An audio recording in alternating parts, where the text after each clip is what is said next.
अली मोहम्मद जिंदाबाद, पाकिस्तान जिंदाबाद। अली मामा जिंदाबाद, पाकिस्तान जिंदाबाद। जी बे। अच्छा अली मामा माशाल्लाह, ये जापानी पल भी आपकी तरह बिल्कुल चमक दमक रहे हैं। बिल्कुल कोई शक नहीं आ रहा है, इससे अच्छी जापानी नहीं हो सकते। ये वजन कितना है इसका? वजन इसका 5 किलो जिगर। पक्का 5 किलो? 800 रुपए का। 5 किलो 800 रुपए 800 रुपए का पक्का? पक्का पक्का पक्का। और ये वाला? ये भी 5 किलो 800 रुपए, किसको डाई दाना बोलते हैं। ये डाई दाना हाँ, है। हाँ। वो 3 वो भी डाई दाना ये भी है। डाई दाना 8.5 मांगते हैं, लेकिन 8 का फाइनल देते। 8 का फाइनल हाँ, दे देते दो। फाइनल। इसमें और कोई? इसमें और ये 5 किलो ये छोरस बोलते हैं। कौन सा? ये वाला ये 1000 रुपए, ये भी 5 किलो है।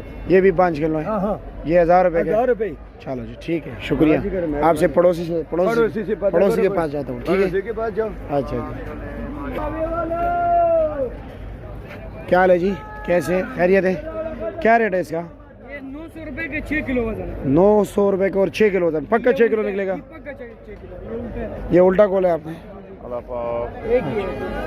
अच्छा ज़बरदस्त माल, अच्छा है। हाँ, और ये वाला, ये दोनों एक ही चीज़? ये सारा ये अच्छा। एक ही है। और इसमें चौकोर क्या रेट है? और 900 रुपए का। 900 रुपए का फाइनल? फाइनल। चलो ठीक है, शुक्रिया आपका।